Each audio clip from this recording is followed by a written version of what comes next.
Bom dia, mais uma vez nós estamos aí depois de um tempo parados e voltamos aí com o nosso pequeno estudo. E eu gostaria de falar hoje. É, é, houve uma divisão no reino de Israel. Nós temos o Saul, primeiro rei. Depois nós temos o segundo rei, que foi Davi. Depois o terceiro rei, que foi Salomão, filho de Davi. E após o Salomão, o reino de Israel ele é dividido. Então fica-se o reino do norte, que seria o reino de Israel, e o reino do sul, que seria Judá e Jerusalém. E nesse inteirinho de tempos e tempos, até novamente a unificação desses dois reinos, nós temos diversos reis. A maioria, quase a totalidade dos reis, tanto de Jerusalém, Judá, como de Israel, eram reis maus, que diz o texto bíblico que fazia desagrados ao Senhor. Alguns reis, mais ou menos no melhorzinho seria Josias, e nós temos alguns reis, entre eles Ezequias, que também não é também assim maravilhoso, mas foi um rei que tentou fazer aquilo que Deus pedia que fizesse, principalmente em relação à destruição dos postes ídolos, das acerás que existiam, dos balaíns, os outros deuses dos povos que o Israel tinha absorvido. Porque a questão não era porque eram os deuses dos outros povos, a questão era porque Israel estava adorando outros deuses. E havia ali a questão monoteísta de que Israel tinha só um Deus, que seria o Senhor. Aquele grande texto bíblico de Números que diz que ouve ao Shema, né? Shema Israel, ouve ao Israel, o Senhor teu Deus é o único Deus. E Israel sempre se desviava. E esse rei Ezequias, ele tem texto deles no profeta Isaías, texto em 2 Reis e texto também em Crônicas. Ele foi um rei que tentou fazer uma restauração da adoração a Deus, de ter feito uma restauração dentro do templo mesmo de Jerusalém, em relação à adoração ao único Deus de Israel. Esse rei, por um momento da vida dele, ele tem um triunfo sobre a Assíria. A Síria iria destruir Jerusalém, mas no texto bíblico Deus intervém e a Síria não consegue destruir a Jerusalém nem Judá. Algumas cidades de Judá eles haviam capturado. Mas logo depois, no texto 38 de Isaías, e também nós temos aqui o texto, se eu não me engano, é o 20 de 2 Reis, vai falar sobre a doença de Ezequias. O texto bíblico nos diz que em Isaías que Ezequias tinha adoecido de uma enfermidade mortal. No texto também de 2 Reis 20 é a mesma coisa. E Deus envia o profeta Isaías, o filho de Amós, para dizer a Ezequias a seguinte frase, né? Assim diz o Senhor. Esse é o profeta falando para o rei: põe em ordem a tua casa, porque morrerás e não viverás. Depois dessa notícia do rei, do profeta, o rei fica muito triste, e o texto bíblico diz que ele se vira para a parede e ele começa a orar a Deus, a buscar a Deus e a colocar algumas coisas diante de Deus. Senhor, lembra-te, Senhor, eu peço que eu andei nos teus caminhos, que eu tive fidelidade, que eu fui um homem de coração íntegro, de inteireza de coração, e que eu andei reto diante do Senhor. E ele chora. No texto de Isaías, no capítulo 38, não diz essa passagem aqui, mas no texto de 2 Reis diz essa passagem aqui no versículo 4. Antes que Isaías tivesse saído da parte central da cidade, veio a ele a palavra do Senhor. Aí Deus dá uma palavra para Isaías, para ele falar, para ele voltar e dizer a Ezequias, o rei de Israel, algumas coisas. Então ele chega, passa a mensagem que arruma a tua casa porque você vai morrer, né? E aí ele sai, enquanto isso o rei está orando, e aí ele sai do palácio, da casa do rei, do palácio, e quando está quase no final da cidade, Deus manda que ele voltasse e dissesse ao rei de Israel, Ezequias. É interessante porque ele fala a seguinte frase que Deus manda que ele falasse para o rei: ouvi a tua oração. Então ele ouviu a oração, o clamor a tristeza do rei Ezequias, e vi as tuas lágrimas. Tá? E vi as tuas lágrimas, e então eu vou acrescentar mais 15 anos à sua vida. É interessante. Deus então dá mais 15 anos para o rei Ezequias. E depois então Ezequias vai até fazer um cântico ao Senhor e tal. Interessante que ele dá um sinal para Ezequias. E ele fala para Ezequias se ele queria que adiantasse o sol, adiantasse 10 graus, né? A sombra do marcador de graus, né?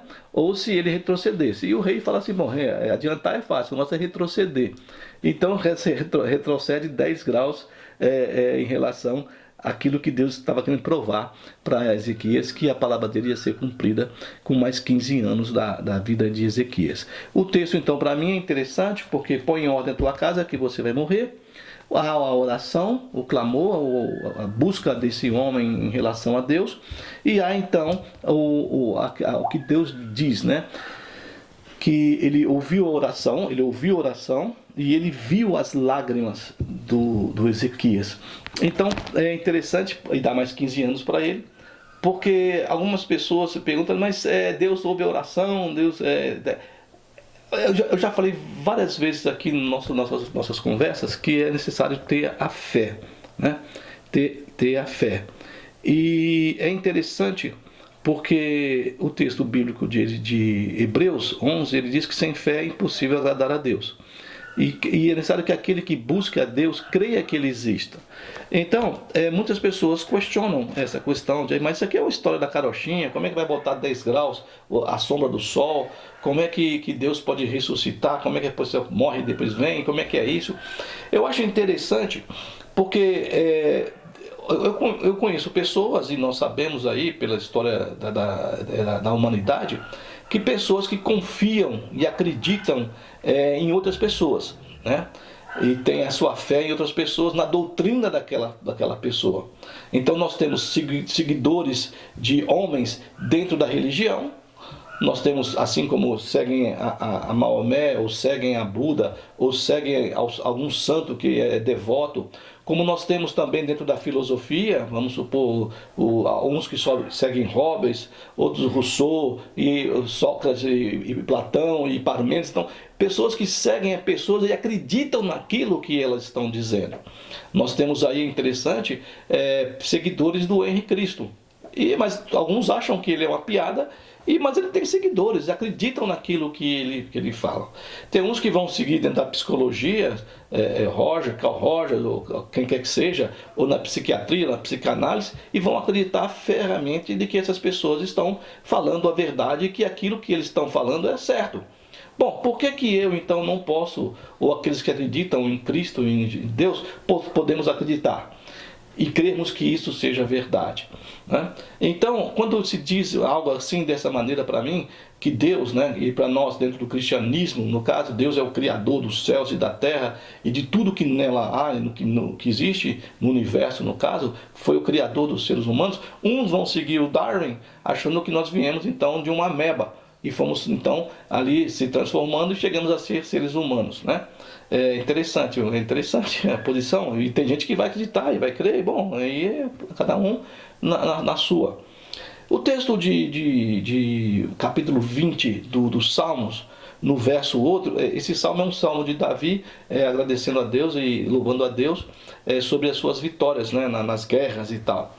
E ele vai falar, uns vão falar no versículo 7 e outros no versículo 8, que ele diz o seguinte: alguns confiam em carros, outros em cavalos.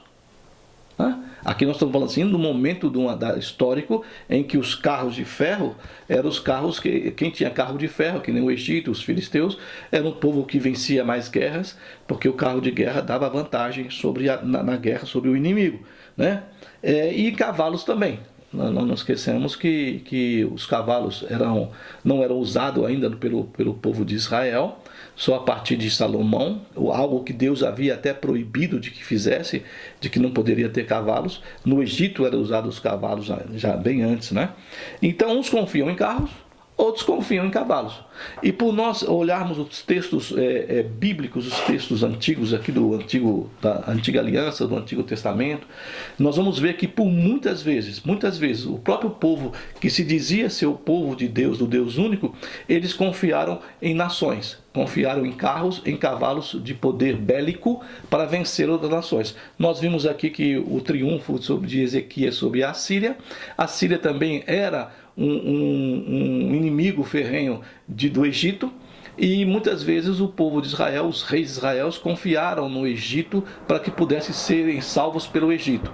Depois, quando sobe a Babilônia, Nabucodonosor, como um grande império, eles também vão se fiar, vão acreditar e vão buscar a ajuda do Egito e também da Síria, também os seus inimigos, que já estava fraca já, e a ascensão então dos babilônios. Então, na verdade, eles estão confiando em carros e confiando em cavalos, confiando numa outra nação, confiando num homem, no rei, o faraó, ou o rei da Síria, ou o faraó do Egito, para livrá-los de um outro inimigo mais poderoso, que é Nabucodonosor da Babilônia, que depois vence todas essas nações aí e tem um domínio muito grande, até depois chegar no tempo de Ciro Persa. Então, a questão todinha é, por que então eu, Geraldo, ou quem quer que seja cristão, não podemos acreditar de que existe um milagre, de que existiu tudo isso, de que é verdade aquilo que Jesus fala, do que é verdade o que a Bíblia fala. Nós temos, então, pessoas que vão acreditar em outras, né? Eu tenho aqui livros do Corão, eu tenho livros aqui dos Anacletos de Confúcio, em que pessoas acreditam e vão. Tem aqui outros livros também que eu tenho, em que pessoas vão acreditar em pessoas, em seres humanos.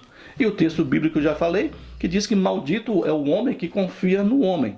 Então, uns confiam em carros, outros confiam em cavalos. Mas nós, diz o texto bíblico, que é os Salmos do rei Davi, se foi dele mesmo que escreveu, somente confiamos, no caso, no nome do Eterno, o nosso Deus, ou o Adonai Elohenu, que é o texto que em hebraico transliterado, que siga então, confiamos Beshem Adonai Elohenu, no nome do Senhor, o nosso Deus, né? Então, há essa questão não é algo assim, aí outros vão confiar em coach, outros vão confiar na constelação, né? Outros vão confiar num pensamento positivo ou num livro de autoajuda e coloca a sua vida embasada em tudo isso. Bom, se eu acredito que Deus seja o Criador dos céus e da terra e de que Ele me ama e Ele dessa maneira que Ele pode ouvir o meu clamor, a minha oração, os meus pedidos, e Ele pode ver as minhas lágrimas derramadas, e o texto de Apocalipse lá na frente vai dizer que Ele no final enxugará todas as lágrimas.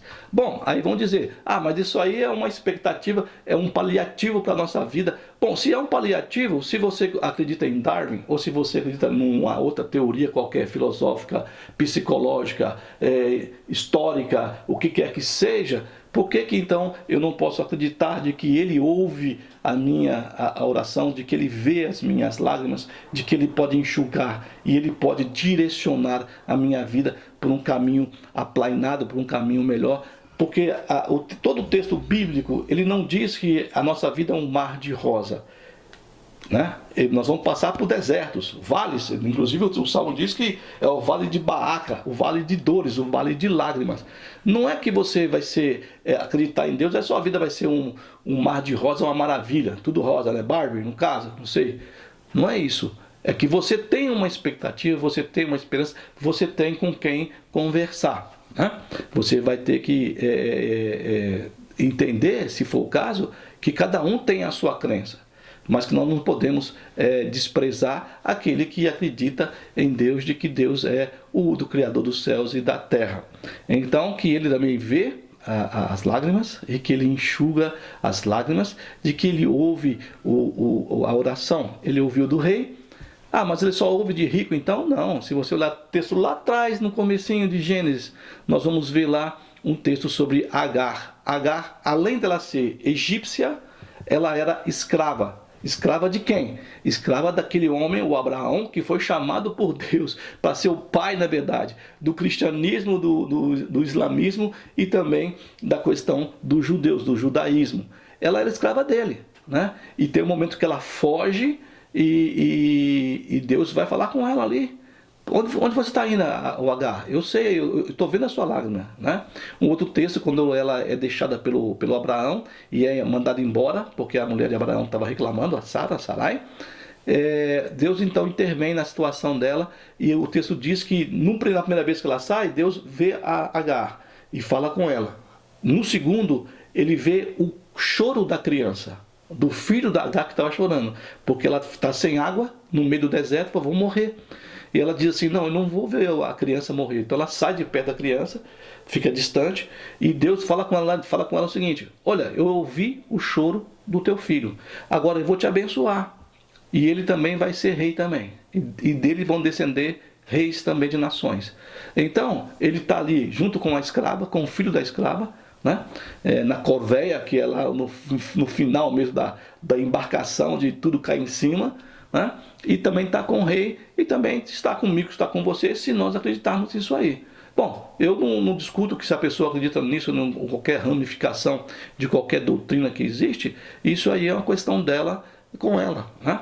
E dentro do próprio cristianismo evangélico, no caso, eu sei e acho horrível isso, terrível, eu acho isso uma barbaridade de nós colocarmos a nossa expectativa, a esperança e a nossa vida na mão de homens, no caso nosso de pastores, né? O pastor se torna mais importante do que Deus, e não é isso. A igreja, como nós já conversamos, como estrutura, se torna mais importante do que Deus, né? E muitas vezes eu creio, até tenho certeza absoluta, que existem igrejas hoje no meio evangélico que nem Deus pode entrar, né?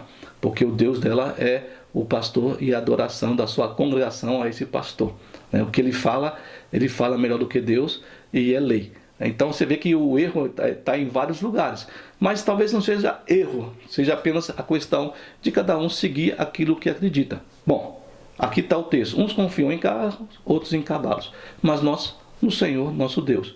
O texto de Josué, no finalzinho do texto de Josué, do livro de Josué, Josué chega para o povo de Israel e ele fala, olha, vocês têm que tomar uma decisão, né? Do que vocês não podem andar capengando de uma perna para outra. Bom, eu e a minha casa serviremos ao nosso Deus, o Deus de Abraão, de Isaac e Jacó, o Deus criador de todas as coisas. É essa então a palavra de Josué para o povo de Israel, hein? Que estava ali, que foi chamado por Deus, foi liberto por Deus do Egito, e o povo estava se desviando desse Deus. Vocês querem ir por caminho? Vocês vão, não tem problema nenhum. Mas eu e a minha casa serviremos ao Senhor, né? Uns confiam em carros, outros confiam em cavalos, mas nós, no nome do eterno, do nosso Deus, né? No Beshem Adonai Elohenu. Então, que Deus abençoe a sua semana, o seu final de domingo, a semana que se inicia, a sua casa. E que nós possamos pensar, né? Será que realmente é isso? Eu não vejo problema nenhum em haver dúvidas na nossa mente, no nosso coração. Mas por tudo aquilo que a gente olha, por a gente vê, e acho que deveria, Paulo fala que a natureza manifesta a glória de Deus, né? Já começa por aí. E sem contar com a sua vida. Ele vê a tua oração, né? Ele ouve a tua oração e ele vê as suas lágrimas. E ele pode enxugar as suas lágrimas ou não. Deixar você passar por um vale de Baaca, para que possamos aprender algumas coisas. E ele pode também te abençoar também, tá bem? Mas tudo está ali unidos da seguinte forma: de uma forma ou de outra, ele está presente, né? Ele está vendo no deserto, ali em Beersheba, indo para o Egito, Agar e seu filho Ismael, no palácio de Jerusalém com o Ezequias, na sua casa, no hospital, onde quer que você esteja agora nesse momento, Deus também está presente também, né? Não é para mim, Geraldo, uma história de carochinha, tá bom? Deus abençoe, um grande domingo aí, um abraço.